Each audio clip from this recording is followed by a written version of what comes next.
Hello everybody, welcome back to my movie review series. Today we'll be discussing She Said. Something that actually of interest popped up today. Again, I have maybe one more day on my Amazon free trial, then I'll be strictly a $2 Hulu member for another month or two, and maybe jump over to HBO Max and max out all their movies and review them. But again, actually, like I said, I always like the history stuff. So today we'll be discussing She Said. You know how we do it. I'll give you overview and logistics of the movie. And if you've not seen it and would like to, based or not based on my recommendation, you're going to turn off the video because there will be spoiler alerts. Then we'll be discussing the plot synopsis and character development, as long as any similar movies and major themes. So it says, overview. The New York Times journalists Megan Twohey and Jodi Kantor published a report that exposes sexual abuse allegations against powerful Hollywood producer Harvey Weinstein. The shocking story also serves as a launching pad for the Me Too movement, shattering decades of silence around the subject of sexual assault and harassment. And so 60% on Google liked it, 7.2 out of 10 on IMDb, 80% liked it on Rotten Tomatoes. It's labeled as a drama history movie. It was certainly based on real events. Released in 2022, 2 hours and 9-minute runtime, and it's rated R. And so overall, and surely for the historical aspect, I always like history, so definitely recommend this one. I'll give it an A-.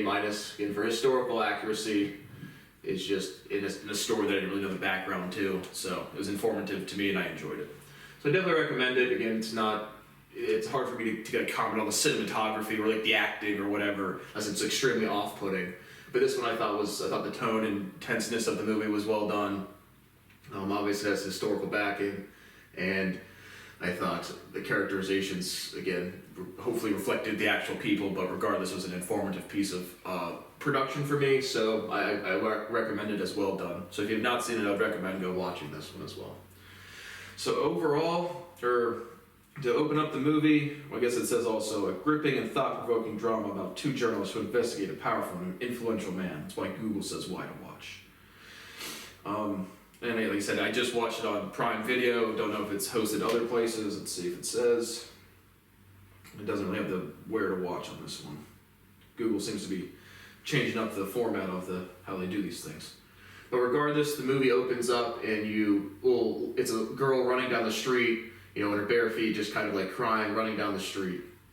Well, I guess actually before that, you just see this. You get it's 1992 in Ireland.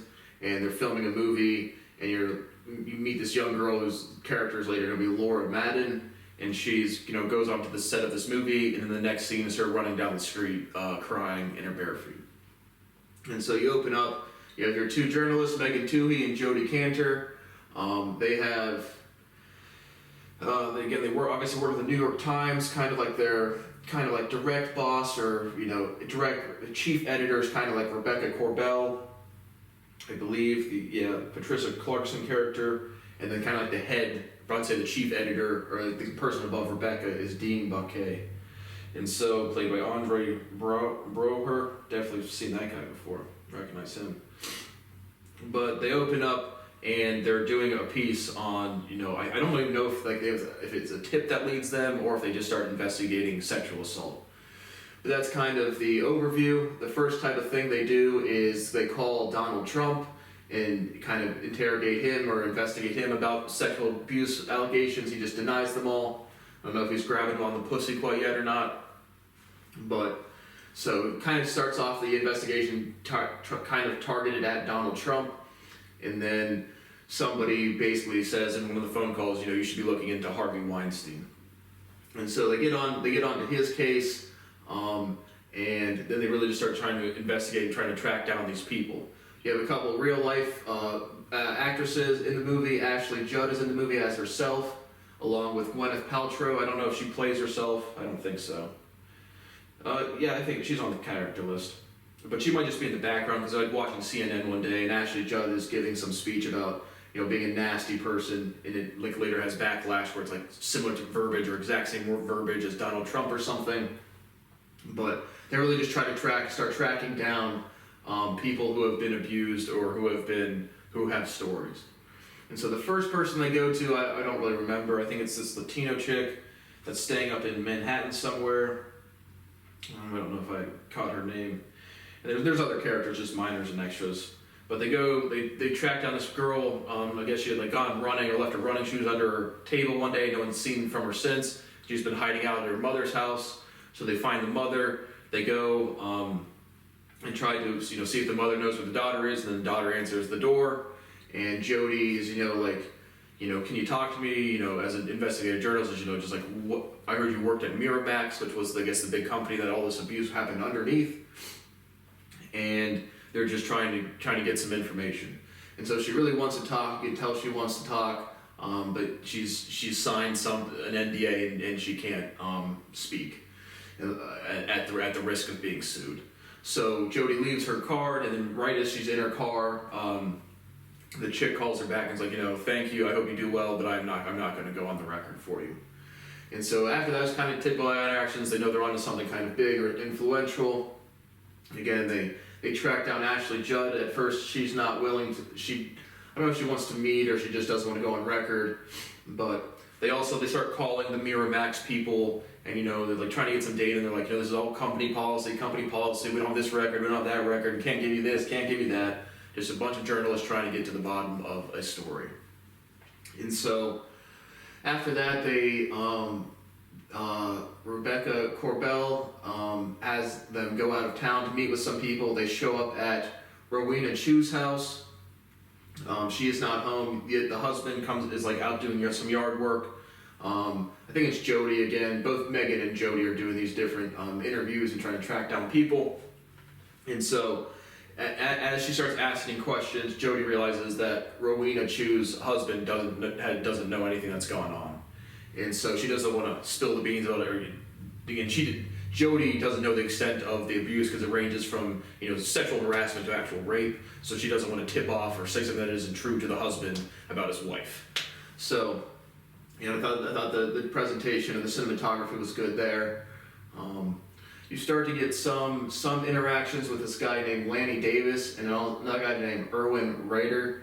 I'm not sure. I think Lanny is the lawyer and Erwin's like a colleague or a board member or something. Not exactly sure who's who in terms of the structure of Miramax or the representation of Harvey Weinstein. But regardless, they also start having some interactions with two men that are affiliated with Harvey Weinstein's organization.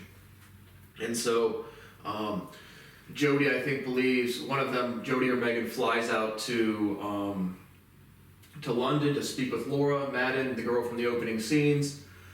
She kind of confirms a bunch of things. I guess she is the only one that she doesn't have a gag order, an NDA. And so she tells the whole story, but at the beginning she doesn't want to go on record either.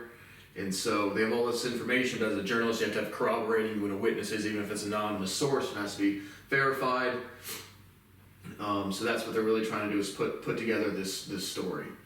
And so they also go to another person's house, one of the ex-assistants of Harvey Weinstein. They show up at her house in New York, and she's having a party, all happy to see, open door, hello, who is this? And they just go, I heard you used to be an assistant for Harvey Weinstein. And then her face just drains and she shuts the door.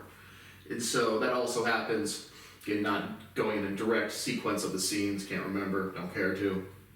But they talk to this Lanny Davis guy, and he pretty much confirms that there's been settlements, and Megan at first thinks it's her numbers, she's going to guess 40, and Lanny Davis says there's been about 8 to 12 settlements.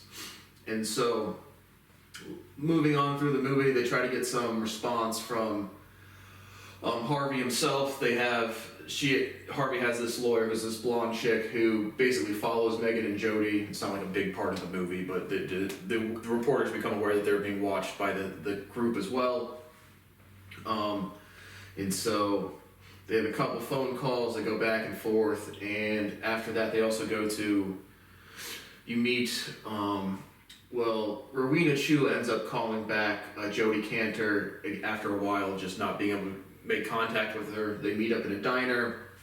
Rowena basically says, I can't remember if this girl was raped or just abused or sexually assaulted or whatever, but she had some story, and I guess the actual abuses, again, it would range from sexual assault to groping to masturbating on them to full-on rape. And so a bunch of weird shit from old rich dudes that think they're entitled to something, fucking freak shows, obviously, But she tells, I can't remember what her abuse was, but she tells Jody in the diner that, you know, she's from a Chinese background, so it brings shame to the family. So that's why she didn't even tell her husband or tell anybody. One of the characters or people had told their lawyer and an agent they had done absolutely nothing.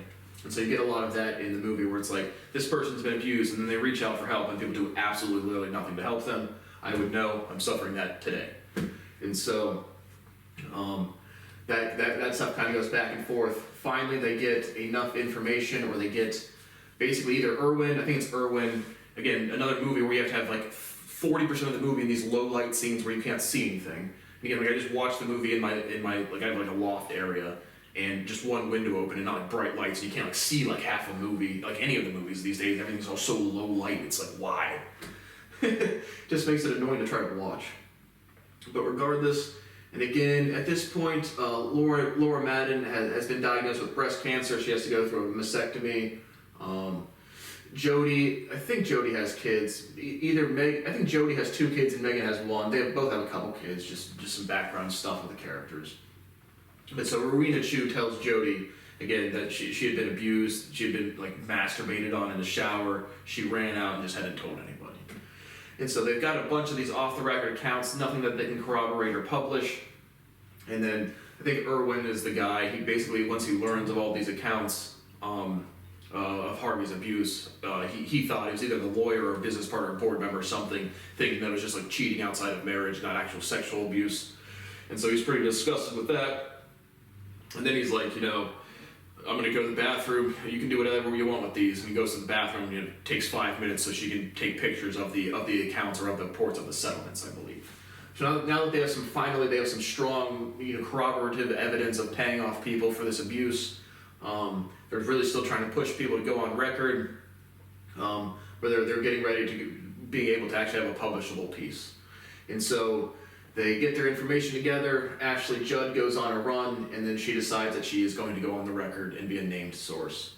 As well as Laura Madden also calls back and says, you know, I will go on the record as a source because I have no gag order, and I'm going to stand up for the people that don't. You know, I have 3 daughters. I don't want them to tolerate bullying or abuse to any extent. And so she does that right before she's going into her surgery, and the nurse is like, are you okay? Like crying, and, you know, kind of the development of the scene is like, you know, the nurse probably thinks she's sad that she's has to lose her breasts, when in reality she's happy that she's, you know, relieved to finally tell her story and bring justice to abusers. And so that happens. Now they have a steadfast piece that they're going to publish. The New Yorker, again, these people work at the New York Times. The New Yorker, another magazine in America, if you're not familiar, is going to, you know, maybe publish a piece. And now you have the journalistic aspect about being the first person to break the story.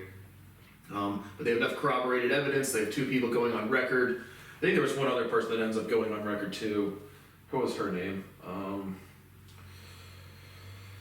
I don't know. It doesn't really matter. Can't find them. Doesn't matter. But regardless, that's what happens. They have one final kind of like phone call with Harvey Weinstein. You know, they're like, we're going to publish this piece. You know, give us your statement. Give us your statement. He's not doing anything. Dean Baquet, the head chief editor, hangs up on him a couple times because they just keep going into rampant denial, like all baby boomers that don't know how to behave. And then Harvey Weinstein actually comes into the building and, you know, is just saying the same stuff about he was not going to give a statement. It was just a waste of his time. So Dean kind of like leaves the room. I mean, I'm not sure if he actually leaves the room when Harvey's physically there or just when he's calling. But regardless, Harvey just doesn't give a statement, and blah blah blah. And so the actual end of the movie is, you know, they're having the final read through and it's ready to go. They all read it one more time. And then they hit publish, and it's now live. And so that's really the resolution of the movie. Then you get stats at the end about the actual conviction. It said he was convicted in, I think, 2020 of 83 counts of sexual assault and rape or abuse or different ranges of sexual misconduct. He's sentenced to, I don't know, 20 some odd years in prison. He's also facing charges in London and Los Angeles as well. And so, overall, again, obviously a shitty story, but as a piece of history, certainly recommend it. As long as the cinematography or production is not absolutely terrible. Like, there was there's been 2 movies about Steve Jobs. One of them was absolutely terrible. The other one was pretty good. But anything with historical backing, I just like to see, and especially if I don't know the story intimately, it's always a piece of history for me. So I definitely recommend this one. Obviously, terrible to be a victim of rape and whatever. And similar movies, again, probably not super similar in terms of like journalistic aspect that I can recall is just the movie about Edward Snowden, about getting a story together that's supposed to break big. So major themes, yeah, quite a few. Again, your creepy old fucks that think they're empowered and they're just gonna, sexually abuse people. And the way they talk about Harvey Weinstein's abuse is like, they'll start by having you like sit next to him on the couch, then they might like play wrestle with you or ask for a massage or some stuff. And it's just underdeveloped fucks like every other thing we talk about on every single fucking day. And now they want to be sexual because they don't know how to approach women, so now they're just going to use their stature and abuse women. And they're so underdeveloped and immature and such have a big inflated ego, they really don't think they're doing anything wrong because they are you. Or you are the best you ever. They are the best them that has ever existed. So that's obviously fucking disgusting. Sexual abuse has absolutely no tolerance in any grown adults society. But the journalistic aspect is hilarious. Because again, I am the victim, again, no sexual abuse, but I am a victim of the most prolific racket and conspiracy that has ever occurred. And so to see like journalists go out of their way, be so devoted to a case, and then just blanketly snuff out Brad's life. Whether it's a big newspaper like the New York Times, or whether it's my local people like Matthew Herchek and Cynthia Hill. It's like they're never going to report on the news. They're just going to go make another TV commercial saying, when Stacey Nyakin and Bob Kendrick, when we shine around on things, we get things done. We tell people stories, we help people. Christine Marconi, we help people. No, you don't. You help the people that your news station allows you to report on. And so there's such a real aspect of journalism where you have to report on the things that are going wrong. But when it comes to me, people just don't give a fuck. Blame the victim at the species level for real. And so that just makes me fucking livid, just to see how much people will go out of their way to help another human being. And when it comes to me personally, it is just fuck off. And my life has been destroyed. Every facet of my life. Because throughout the movie they're talking about, if they go against Harvey Weinstein, they can't get another job. I can't get a single fucking job, and I've never gotten a job. I've never lived above I've never made more than $16,000 a year, and I've never been able to collect my credentials, publish my property, or collect my property. I have so much intellectual property out there, it's disgusting. It is directly illegal in violation of the United States Constitution, and nobody will report on it. Nobody will help me to any extent at all. And so, again, this is a movie review, but treason is death, absolutely no exceptions, and everybody to any extent, whether you're a local news reporter like Christine Marconi, or the fucking global governments forcibly restricting any interaction with me personally, to the point where I cannot collect my property, access healthcare, access any social structures, and the journalists won't report on it. And then my family just blames me for it, because they talk about Rowena Chu talks about blaming the victim and bringing shame to the family. And that's what my family thinks I'm doing by making posts about my literal constitutional rights being broken. And when they're broken and violated, I can't pay my bills, and then they're like, well, go figure out a way to pay your bills. I can't get any fucking job that I apply to. I can't get an interview. I can't get a response. Because the people that know what's going on, that know that I have a ton of fucking property, just won't, people that can help me, I guess literally told them go to jail if they do their jobs or don't stop committing crime. They have to literally keep committing crime or they might lose their job, and so nobody will touch the diseased thing that is Brad Bowes. I'm just not allowed to fucking exist. And then I taught everybody everything. I unified the natural sciences. Most prolific vocalist ever, most prolific guitar composer ever. So if I ever become a somebody, again, I'm not afraid to speak out. I'm going to bury motherfuckers for what the fuck they have done to me. Treason is death, racketeering, conspiracy at this level is death in jail. No fucking exceptions. From the local news reporters to the global government, people that are doing that. And if the answer to that is no, you guys are going to have to take responsibility for your actions. 3 generations of your family, every single piece of fraudulent piece of paper, I'm going to go out of my way, have a huge law firm that I'm going to own myself, and just fuck your families until you take responsibility for your fucking abuse.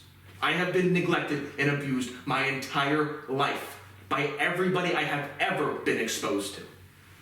So if I ever become a somebody, I am going to absolutely return the fucking favor in full fucking force. So thank you for watching another movie review that nobody will watch. And that's what I thought of She Said. And I'll see you on the next one, if there is one.